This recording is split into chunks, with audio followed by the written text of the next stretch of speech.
नमस्कार दोस्तों, नमः शिवाय। जीवन ज्योति चैनल में आप सभी का हार्दिक स्वागत करती हूँ। दोस्तों, आज की वीडियो है आषाढ़ मास पूर्णिमा व्रत के विषय में।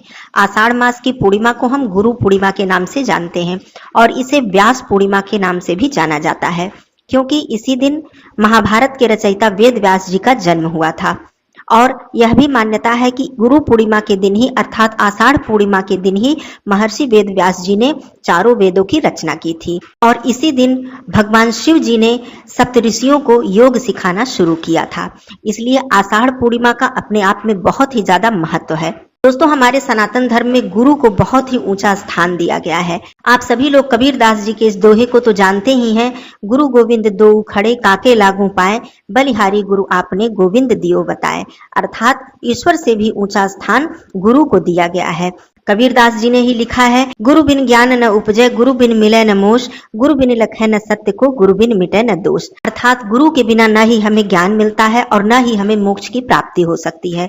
गुरु के बिना न हम सत्य असत्य को जान सकते हैं और बिना गुरु के हमारे दोष नष्ट नहीं हो सकते हैं। तो कहने का मतलब गुरु का स्थान बहुत ही ऊंचा है, इसीलिए हमारे धर्म में गुरु पूर्णिमा को बहुत ही विशेष स्थान दिया गया है। अब आइए जान लेते हैं कि 2024 में आषाढ़ मास की जो पूर्णिमा है ये कब मनाई जाएगी, साथ में व्रत किस दिन रखा जाएगा, क्योंकि हर बार पूर्णिमा को लेकर इस बात का कंफ्यूजन होता है कि व्रत किस दिन रखें और स्नान दान की पूर्णिमा हमें किस दिन मनानी है। तो आइए समझ लेते हैं सारी बातों को। इस बार भी बहुत ज्यादा कंफ्यूजन है कि किस दिन व्रत रखेंगे और किस दिन स्नान दान की पूर्णिमा है। तो सबसे पहले मैं बताती हूँ कि पंचांग के अनुसार आषाढ़ मास की पूर्णिमा तिथि प्रारंभ हो जाएगी 20 जुलाई को शाम को 5:59 पर और यह समाप्त होगी 21 जुलाई को दोपहर में 3:47 पर। अब दोस्तों, यहाँ पर समझने वाली बात यह है कि जब भी हम पूर्णिमा का व्रत धारण करते हैं तो चंद्रोदय व्यापिनी पूर्णिमा या फिर रात्रि व्यापिनी पूर्णिमा में ही धारण करते हैं। और जब हम स्नान दान का जो पर्व मनाते हैं, सत्यनारायण भगवान जी का कथा का श्रवण करते हैं, वो हम उदया तिथि में करते हैं। ये दोनों बातें तो क्लियर हो गई। अब आइए यहाँ पर एक बात मैं और भी क्लियर कर दूं कि पूर्णिमा जो व्रत है ये दो तरीके से रखा जाता है। एक तो पूर्णिमा व्रत होता है, दूसरा पूर्णिमा के दिन ही सत्यनारायण भगवान जी का व्रत रखा जाता है। इन दोनों में फर्क क्या है? इन दोनों व्रतों में यह फर्क है कि पूर्णिमा का व्रत रात्रि व्यापिनी पूर्णिमा में रखी जाती है और सत्यनारायण भगवान जी का व्रत उदया तिथि की पूर्णिमा में रखा जाता है। अब यहाँ पर मैं क्लियर बता दूं कि जो भी मेरे भाई बहन प्रत्येक माह की पूर्णिमा का व्रत रखते हैं या फिर गुरु पूर्णिमा का व्रत रखना चाहते हैं, वो व्रत रखेंगे 20 जुलाई को। और सत्यनारायण जी का यदि वो व्रत रखना चाहते हैं, अर्थात उदया तिथि का जो व्रत होता है, सत्यनारायण भगवान जी का कथा का हम श्रवण करते हैं और व्रत रखते हैं, उनकी पूजा अर्चना करते हैं, वो हम 21 जुलाई को करेंगे और स्नान दान भी इसी दिन करेंगे। तो ये बात आप लोग बिल्कुल स्पष्ट रूप से समझ लीजिए कि पूर्णिमा का व्रत 20 को है और सत्यनारायण भगवान जी का व्रत स्नान दान इत्यादि का जो पर्व है वो 21 जुलाई को है। चलिए, ये बात क्लियर हो गई। दोस्तों, अब यहाँ पर समझ लीजिए कि पूर्णिमा व्रत के दिन आपको क्या करना है और स्नान दान पूर्णिमा के दिन क्या करना है। पूर्णिमा व्रत के दिन हम सुबह सवेरे स्नान करके भगवान भोलेनाथ जी, भगवान विष्णु जी, माता लक्ष्मी जी की पूजा अर्चना करते हैं। शिव मंदिर में जाकर भगवान शिव जी का अभिषेक करते हैं। दिन भर हम निर्जला या मीठा फलाहार करके व्रत रखते हैं। संध्या के समय चंद्रदेव जी का पूजन अर्चन करते हैं। चंद्रोदय का समय क्या है वो स्क्रीन पर आप लोगों को दिख रहा है, नोट कर लीजिएगा। तो चंद्रोदय का जब समय हो जाता है तो हम भगवान चंद्रदेव जी को जल में कच्चा दूध डालकर, मिष्ठान डालकर और सफेद पुष्प डालकर उन्हें अर्घ्य देते हैं। ओम सोम सोमाय नमः इस मंत्र के द्वारा चंद्रदेव जी का विशेष रूप से पूजन अर्चन करने से हमें मानसिक शांति मिलती है, हमारी जो आर्थिक समस्या है वो दूर होती है, हमारे वैवाहिक जीवन में आ रही जो समस्या है वो भी दूर होती है। और संध्या के समय हम माता लक्ष्मी जी का विधि विधान से पूजन अर्चन करते हैं। लक्ष्मी चालीसा का पाठ करते हैं या फिर श्री सूक्त कनक धारा स्तोत्र का पाठ करते हैं। इस दिन माता लक्ष्मी जी के समक्ष एक घी का अखंड दीपक आप लोग जलाइए और माता लक्ष्मी जी के बीज मंत्रों का यदि आप जप करते हैं तो आपके घर में धन धान्य सुख समृद्धि की कमी कभी नहीं होती है। माता लक्ष्मी जी इससे प्रसन्न होती हैं। जो भी भाई बहन इस व्रत को निर्जला रखते हैं वो संध्या पूजन अर्थात शाम को माता लक्ष्मी जी की पूजा करने के बाद और भगवान चंद्रदेव जी की पूजा अर्चना करने के बाद जल और फलाहार इत्यादि ग्रहण करते हैं। तो इस तरह से दोनों ही तरीकों से व्रत रखा जाता है। ये आपकी शारीरिक स्थिति के ऊपर निर्भर करता है। दोस्तों, पूर्णिमा का व्रत इतना ज्यादा लाभदायक है। इस व्रत से आपको शारीरिक लाभ मिलता है, मानसिक लाभ मिलता है, साथ में आपकी आर्थिक समस्या दूर होती है। कहने का मतलब हर प्रकार से पूर्णिमा व्रत आपके लिए लाभदायक है। यदि आप पूरे समय मतलब पूरे अपने जीवन काल में पूर्णिमा व्रत नहीं रख पाते हैं तो 32 पूर्णिमासी का व्रत आपको रखना चाहिए। और यदि आप किसी विशेष मनोकामना के लिए 32 पूर्णिमासी का व्रत रख लेते हैं तो निश्चित आपकी वो मनोकामना माता लक्ष्मी जी, भगवान विष्णु जी अवश्य पूर्ण करते हैं। तो ये बात हो गई पूर्णिमा व्रत के विषय में। अब मैं बात करती हूँ 21 जुलाई अर्थात स्नान दान की पूर्णिमा के विषय में, जो कि रविवार को है।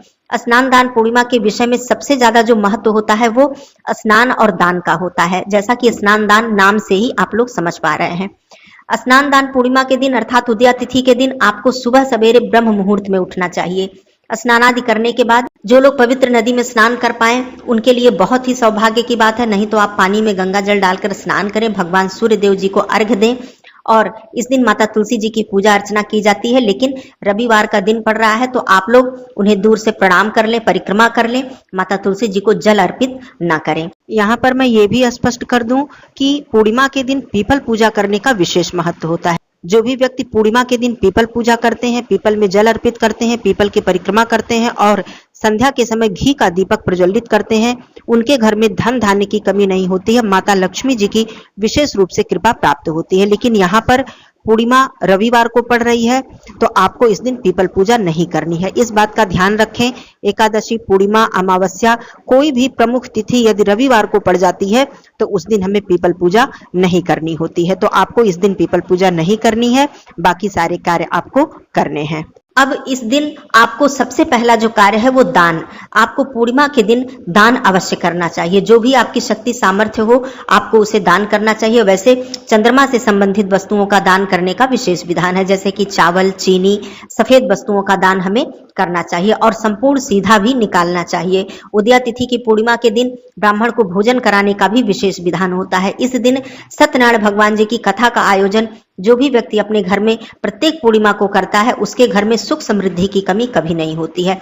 अब यहीं पर मैं स्पष्ट रूप से बता दूं कि जो भी भाई बहन सत्यनारायण भगवान जी का व्रत रखते हैं वो इसी दिन व्रत रखेंगे।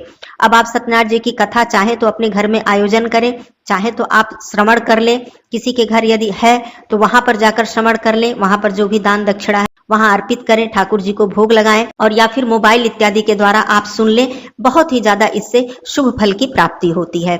आपने दान कर लिया, कथा का श्रवण कर लिया, भगवान विष्णु जी, माता लक्ष्मी जी का विधि विधान से इस दिन आप पूजन अर्चन करें, आरती करें, भोग प्रसाद अर्पित करें, चंदन पुष्प से उनकी पूजा करें।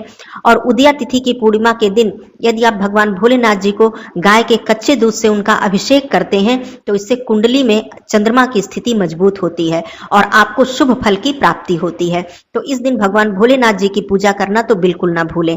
तो उदया तिथि की पूर्णिमा के दिन भगवान शिव जी का अभिषेक जरूर करें। यदि आपको कच्चा दूध नहीं मिल पाता है तो आप गंगा जल से या फिर साधारण जल से भी अभिषेक कर सकते हैं। इस दिन शिवलिंग पर सफेद चंदन से त्रिपुंड अवश्य बनाइए और इस दिन भगवान शिव जी को मतलब शिव मंदिर में बताशे का दान करना चाहिए, बताशे अर्पित करना चाहिए। इससे कुंडली में चंद्रमा की स्थिति मजबूत होती है। पूर्णिमा के दिन शिव मंदिर में अखंड दीपक जलाना चाहिए, बिल्व वृक्ष की पूजा करनी चाहिए।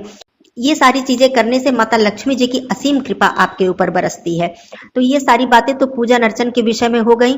उदया तिथि के पूर्णिमा के दिन आपको दहलीज पूजन अवश्य करना चाहिए। अपने मुख्य द्वार की साफ सफाई करके वहां पर स्वास्तिक बनाना चाहिए। एक छोटे पात्र में जल रखकर उसमें पुष्प डालकर वहां पर रखना चाहिए, दीपक जलाना चाहिए और माता लक्ष्मी जी का आवाहन करना चाहिए। उनसे प्रार्थना करनी चाहिए कि हे माता, आप मेरे घर में आएं और अस्थायी रूप से निवास करें।